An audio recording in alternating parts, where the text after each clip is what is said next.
So it's been a while. A lot has happened. Now we just have to figure out where to begin with all of this.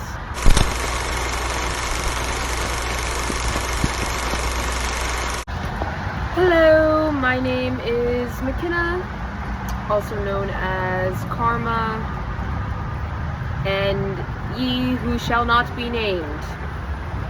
And this is Social Exposure. It's been about a month since I've been on here. Just a recap of what has happened in the past maybe 4 or 5 weeks. I got my dance bag stolen about 2 weeks ago. I forgot to lock my car, and some person on the street came and they didn't take anything else, but they took the bag, so they really must have needed the bag. However, the bag contained my passport, my little podcast mics that I usually use in this video, and my, the little stand that I put my phone on. So we're propping shit up right now, okay? We are freeballing it.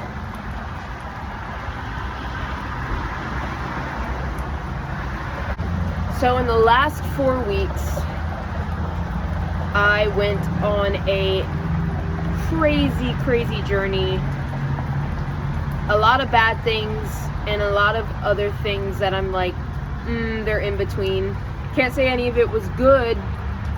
So this story consists of a bearded lady, a door-to-door salesman, and everything after that. So about 3 months ago, I started taking pole dancing classes, which has been so enlightening, has been so helpful for my mental health, and realizing that I have like a dancer inside of me has really brought a lot of confidence to how I present myself to the world, how I dress, how I talk, how I just move around in general. I came to meet all the instructors at this pole dancing class, and one of the instructors happens to be a naturally bearded woman. She had been dancing for years since she was a child. She was a stripper back in her days. She's done many things with her own personal career. When I came to be acquainted with this bearded woman, she sought me out in a classroom and befriended me, and we stayed after hours in an open gym where it was only us, and we connected on a lot of things like spirituality, so to say, this world, our stories, what we've been through recently. I shared some of my stories, some of my things that are really passionate to me, the people that are passionate to me, the love that I have for people that I don't get to see very often or at all anymore. And then we hit it off. We became friends on Facebook, and we started texting, and everything just went uphill from there until it went downhill.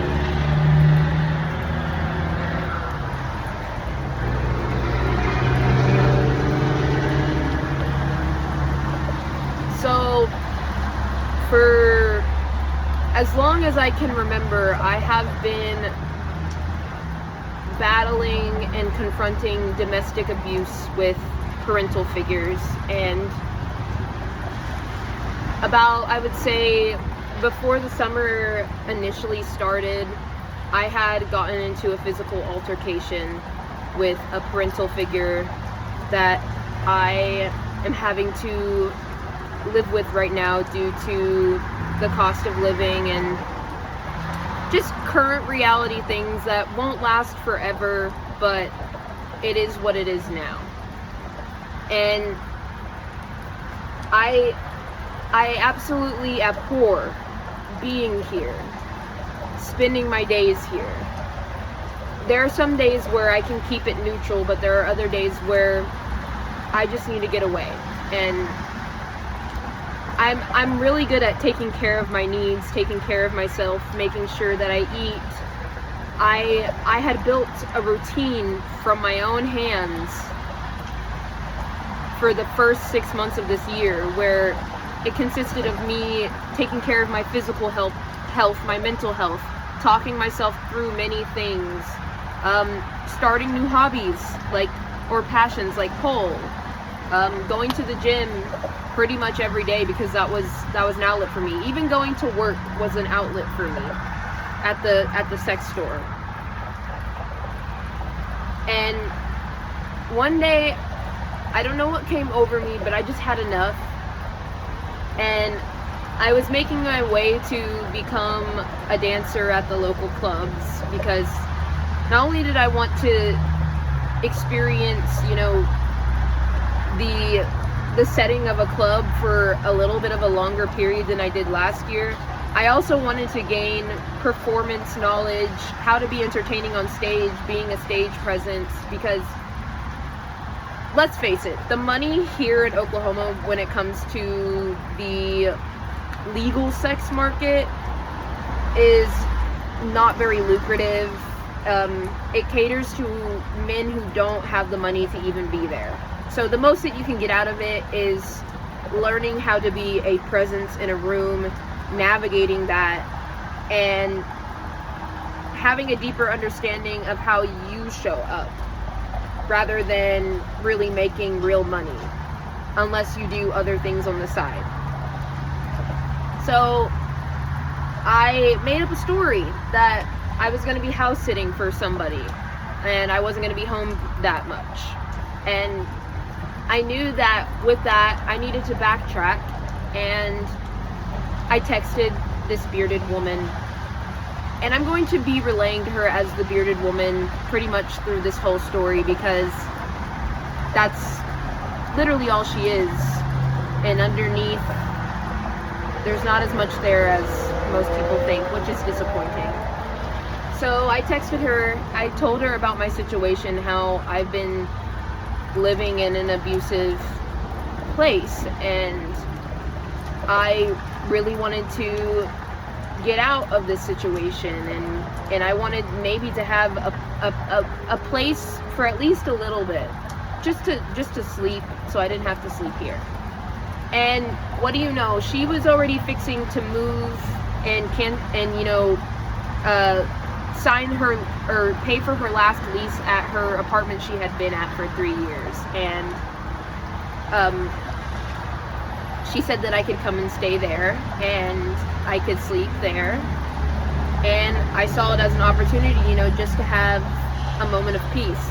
And also, it ends up not being a lie. I was sitting at somebody's house. So it's funny how that happens. There's many times where I have lied, and then that's a story for another day. But basically, I do not really have the ability to lie. And you might not believe me, but anytime I have lied, it turned into some actual truth. So, and anytime I've tried to lie, I had to loop around and make a loop truth. So that's another story for another day. So this woman lives out in another city/town in the state that I am in. And so one day I was going shopping, and I texted her, like I said, and she said that I could come stay there. So I packed a bag, and I said I was going to house sit, and that it was out where I was going. So I get out there, I enter her house, and there's already a little bit of apprehension in the room, and I really need to pay attention to how I feel in my body when I'm around people, because my body immediately flashes. It immediately flashes when something is wrong. It's just that I'm the kind of analytical person that even though I can sense something is wrong, I move forward to get and collect, like, I move forward to, like, collect data and information so I can see exactly what is wrong. And maybe that might be stupid to some people, but I learn a lot that way. I'm actually not a very fearful person. When I first sense signs of danger, my immediate response is to break down what the danger is in a safe way. So over the course of me staying there, I started to notice weird characteristics about this woman. I noticed that, for one, all of her spirituality consisted from TikTok reels, podcasts, and YouTube tarot readings. And I noticed that she wasn't quite secure in herself as much as she let out to maybe her students or her colleagues or her family or people that know her well. She has a tight-knit circle. So I hope nobody that knows her sees this. I mean, if they do, they do.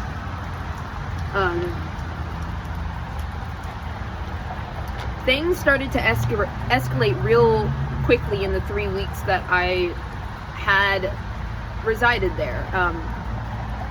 Sexual advances started to be made, and that's where her manipulation kind of came in. It was through that.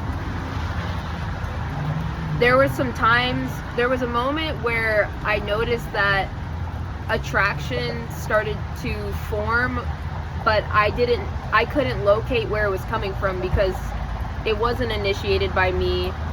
However, she made me believe that I was the initiator of it. Mind you, this woman, I will disclose, bearded women are my favorite people in the freak show. But mind you, this woman is bearded. She's about half my age. She's 45, I'm 23. And she sat there one night where we had a few drinks when I confronted the attraction and gaslit me to believe that I was the one who initiated all of this and this was all in my head. And in the midst of all of that, I stated, you have set this entire thing up to where you can make it look like you've done nothing wrong, and that even though you are doing it, you can make it look like you didn't. And in the midst of that, me saying that, she responded swiftly and said, yes, I did, exactly. And then went back to the charade of comforting me, because this made me cry.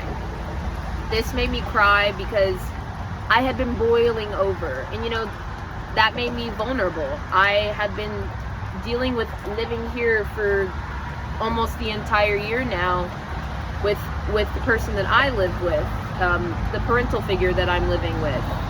I have faced hardships with other connections, friendships, and connection is a really important thing to me that I haven't fully been able to have healthy connections yet. So usually my default setting is I stay to myself. I enjoy my own company because that's the best company that I have had so far. Not to say that I won't have a beautiful, amazing chosen family community in my years, because I know that that's coming. However, it's probably not here. So I wake up the next morning and I go to work. I'm opening for work, and all the things that happened last night, including the alcohol that was still on my brain, boiled over. And when I was opening, I had a emotional bodily response, and the rolls of money I threw across the room. There was nobody there but me. I banged the cash register and I collapsed to the ground, and this led me to go on suspension, get my hours cut, and I ended up getting fired anyways. So now I don't work at the sex shop. And that, I won't blame somebody else, but that initiated an emotional response in me. So the weeks lead on, and I start to know more about this woman. I start to hear her repeating herself, and I started to notice that when we were having conversations, she only had interest in whatever was going on with her, whatever was happening with her, whatever she was doing great, how awesome she was, her dancing. She had no interest in reciprocating conversation when it came to what was I doing, how was my day, what is it about me. She was fully encapsulated in her own muse.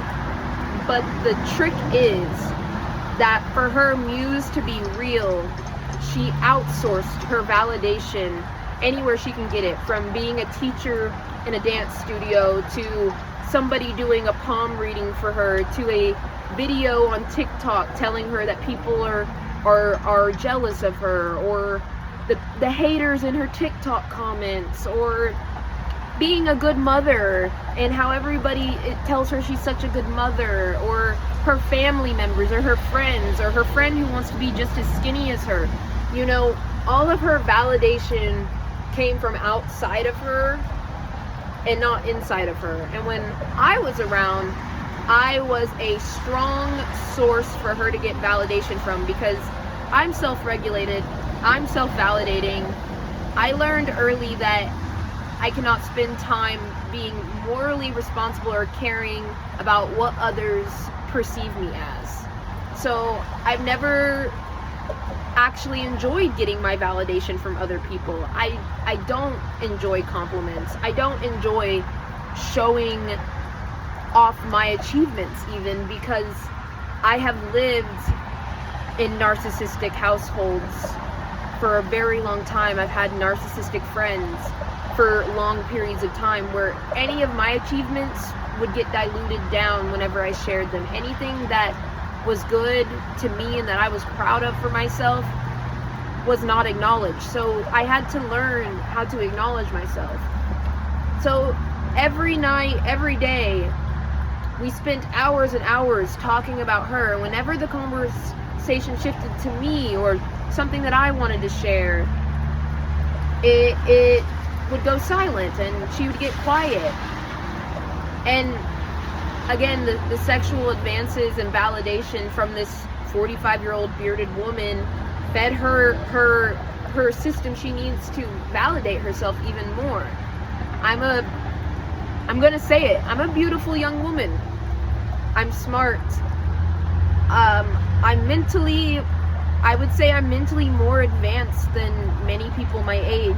So it's not unusual for me to befriend people a little bit older. It's not unusual for me to have answers that nobody else was able to answer. And she liked that about me. She liked how I talked. She liked how I just knew all the right things to say. She loved that, and that fed her ego to this level. But I started to get really apprehensive to the point where I was like, I felt like I was in danger, like this woman would stab me in the back if she could. I kept that to myself, but you know, in conversations I would insinuate and experiment with certain things. Like I would ask her certain questions about how does she feel love? What is love like to her? I would ask questions like this to see what would come out of her mouth, because one thing about self-aware narcissists, she might be on the level of a sociopath, is that they can't lie, and they will admit that they are narcissists, but without fully confronting what that means. And they will go on to manipulate people, to make people believe there's something that they're not, this great person. Have it what you will. But they believe the self-awareness and being able to admit that they were narcissists is what changes them, and that's the problem there. So we get to a moment where we had a very intimate night where we did this like tantric massaging or something, and I made her kind of like break, where we started to hold each other and all of these other things, and it got very intimate very quickly. We didn't end up going further than that, but it was a very intimate thing, and I think that that's where it started going downhill from there, because I think at that time she had already gotten what she wanted. She completely influenced the destruction of my routine. I lost my job.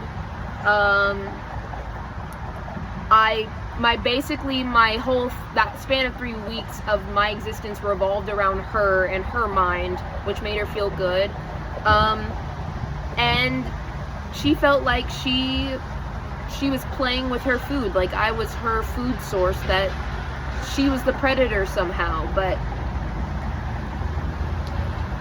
it's funny to say that, because predators have a natural, innate, tactile reason as to why they do those things. And I came to the conclusion after the situation finally ceased to exist, why she did all of those things. This woman was severely jealous of me. On the outside, she looked as though she had everything figured out, that she had a bunch of dance experience, that she was wise, that she was spiritual, that she knew how to heal people, that she was a professional breathwork teacher, that she had all these people that looked up to her. But really deep down, she was small. The reason why she sought me out is because she saw that I was a natural learner, that I was a natural presence in a room, that my presence can command a room without having to even move, that she sought me out because of my intelligence. She realized that I could surpass her faster than she wanted me to surpass her. She wanted to be in the leadership role. She wanted to be able to keep the image of a teacher. And because she saw natural light, beauty, intelligence, and confidence in me, she sought me out so she could break me down and build me back up, and then in the end just break me down all over again. She thought that somehow she'd be able to gain whatever I innately had by doing this. I don't know why people like her believe that that's even a possibility, because this is 23 years in the making of my identity, who I am, curated from my experiences. You can't re-replicate somebody else's innate being. But she thought by taking me in and breaking me down and building me back up, somehow she could gain my superpowers in a way. That was why she did all of this. At the very end of our exhausting run with this sociopathic, bearded woman, dance instructor, 45, I had decided to take one of her belly dancing classes, and in turn, it was very not enjoyable. The whole class consisted of her trying to control movement down to the very last technical detail, to where it felt robotic and rigid and controlled. And belly dancing is a beautiful art. However, in that class, being taught by this German bearded woman made me feel a little bit weird as a person of color. I felt like my ancestors weren't taught how to do this. They just moved and figured out how to move their bodies that way, and they did it freely. And she had me in these positions where she made me do these technical moves that felt very nonsensical and unnecessary, where as if she was making the class harder just to seem like she was the gatekeeper of some divine knowledge of movement, which is what she called herself, that she was the teacher of movement. Movement is a innate divine thing that naturally occurs in every human that understands themselves. Nobody is the gatekeeper of movement, but she saw herself that way. And in this class, I had this exact look on my face. I had this exact look on my face the whole time.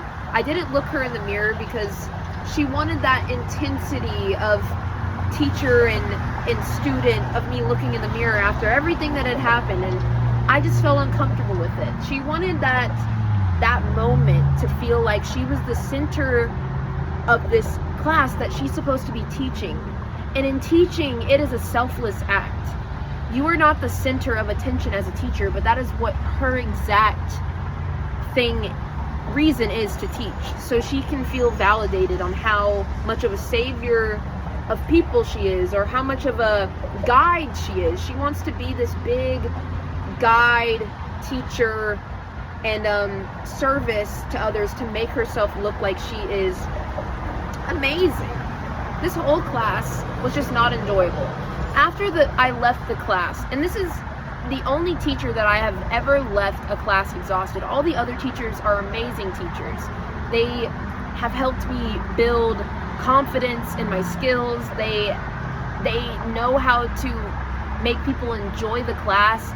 They understand people deeply, and they're very kind people. But the only classes that I can think of that I have left that were exhausting were her classes that she taught me.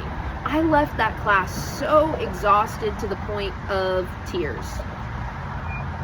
I came back to her apartment and I got in the bath. My body was sore. I was sleep deprived. That class was awful.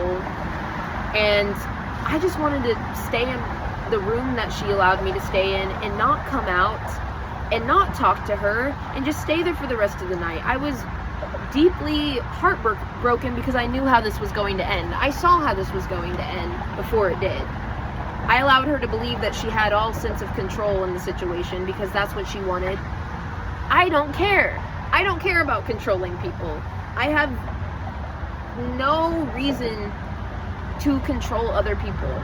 There's no reason for me to go out in the world and seek somebody out just to break them down. But that is this woman. She wears her beard because it gives the facade of being this freak, this outcast, this person who knows what it's like to be different.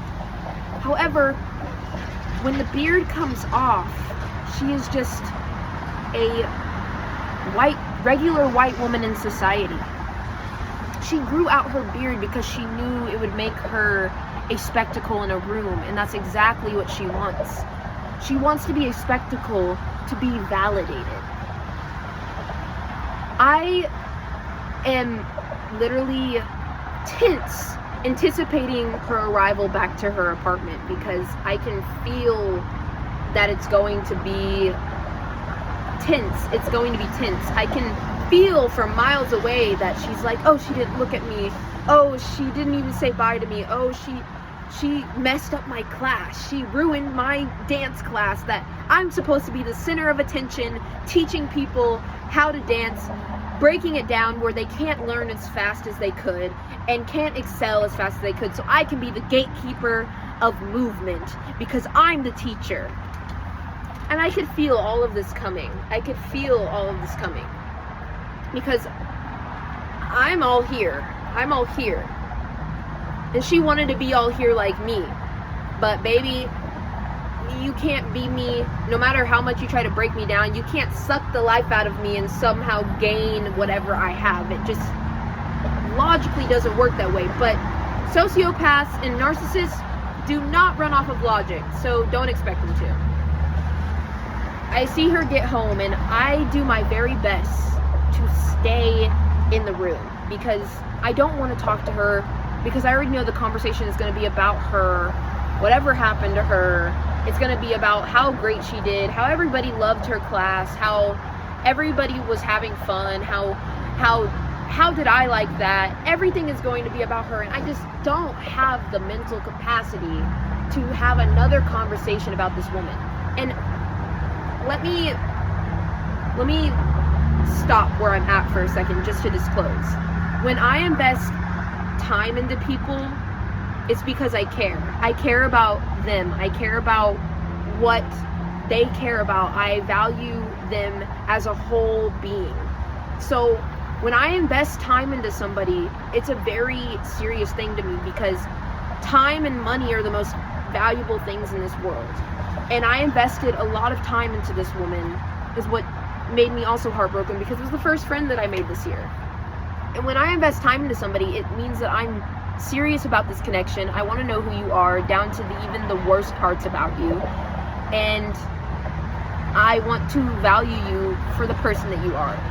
That was not reciprocated, because narcissists can't reciprocate that. They don't know how to. They know how to perform it. Anyways, I hear her get home, and I try to stay in the room as long as possible.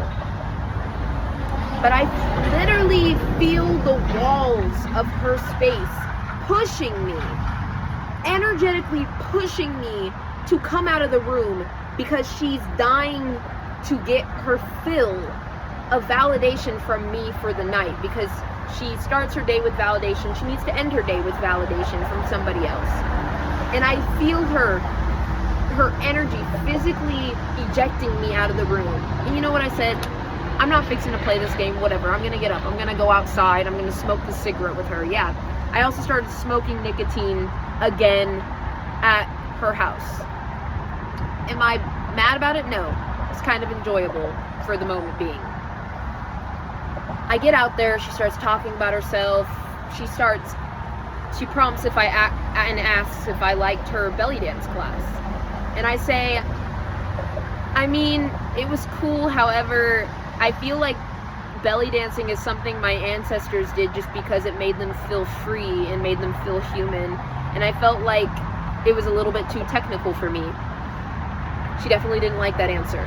But I gave it in the best, most professional, most caring way that I could.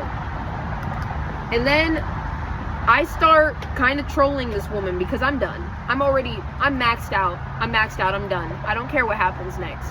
Whatever she's saying, I start just saying random things. I start saying random things to fuck with her. Random words, random sentences to fuck with her. I start playing music. The music lines up. Everything is lining up. And I start, prompting reality to be what it is. And she got so uncomfortable that she was ready to go to bed. Before she went to bed, the last thing that I gave her is what I said. I said goodbye. She said good night. I said goodbye. And she was like, oh, goodbyes are so hard. When I say goodbye, it's a prompt to see how valuable is a connection with me to someone else. But I've come to find that a lot of people where I live is, once they get what they want from you, whether it's resources, whether it's your time, whether it's your energy, and they get what they want, they throw you away like last night's dinner.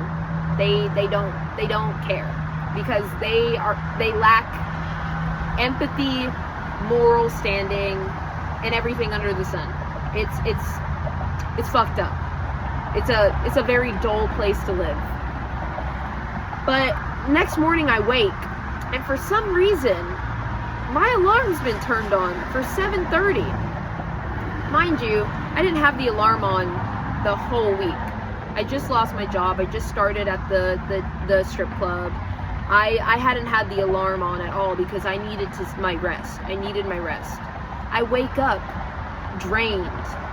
I was already exhausted and depressed from the night before. And I might have been in my luteal phase even. And I come to the porch and she says, good morning. And I used to do this thing where I would rest my foot on her foot because that's grounding to me. It's not weird. I would do that with anybody that I love, where I just rest my feet on their feet. And she yanks her feet away and then starts saying, I'm angry at you right now. You turned the thermostat down, and I woke up cold. Mind you, it's like 90 degrees every day. Of course, I turned the thermostat down for a second. And she was like, you don't pay the electricity bill here, but if you want to pay, then so be it.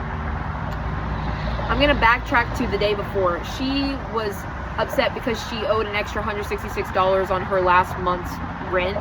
And I offered to give her half of it. And she was like, no, that's not what you need to do, because I didn't say that you needed to give money. I gave you a place to stay because I cared. And I said, okay. But I was crying because I knew this shit was finna end. I knew that this woman could not sustain around a person like me, because I am too powerful. I see too much. You can't you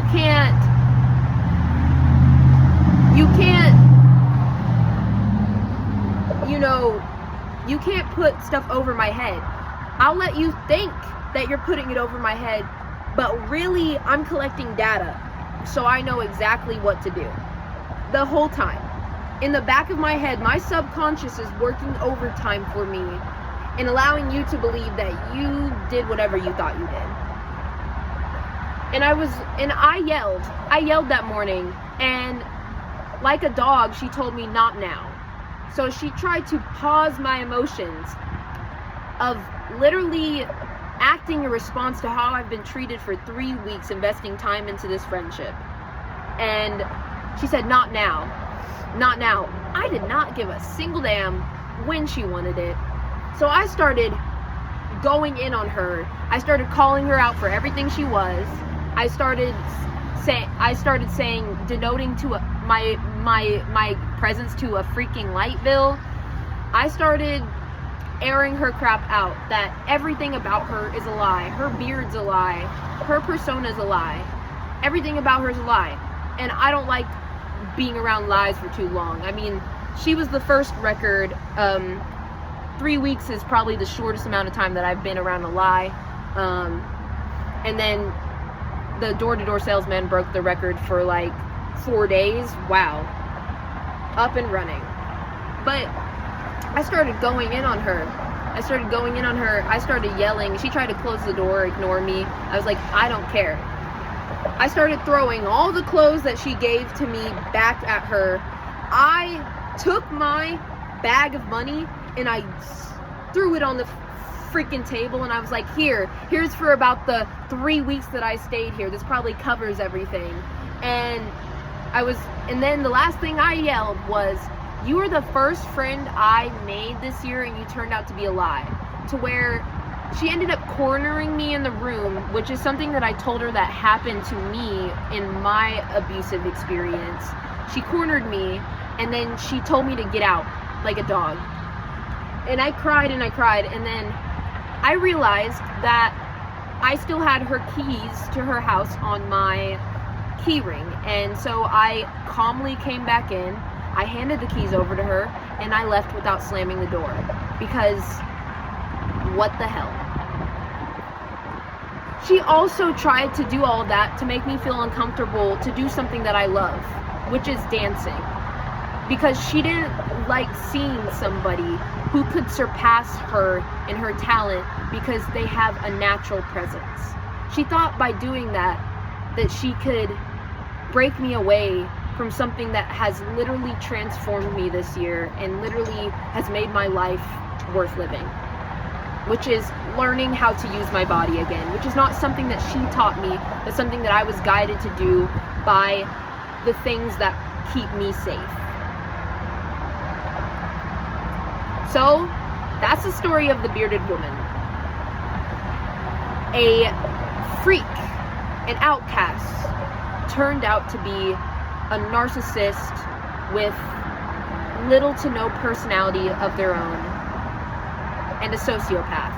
Oh, and also, just a bonus, you want to know how my alarm happened to just be on when I hadn't had it on the whole week? The woman unlocked my phone with my face while I was sleeping to turn my alarm on so she could stage a whole event of anger. And she wanted to be in control.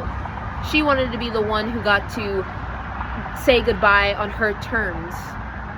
And this is all that she did for it. She denoted a genuine human being down to nothing for her own little mediocre life.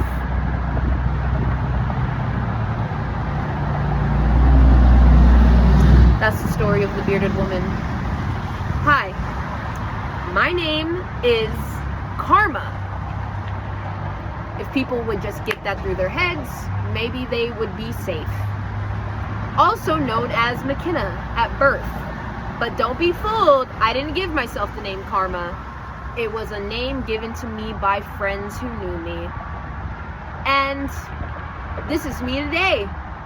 This is not going to be me tomorrow or the next day, because every day is unfolding.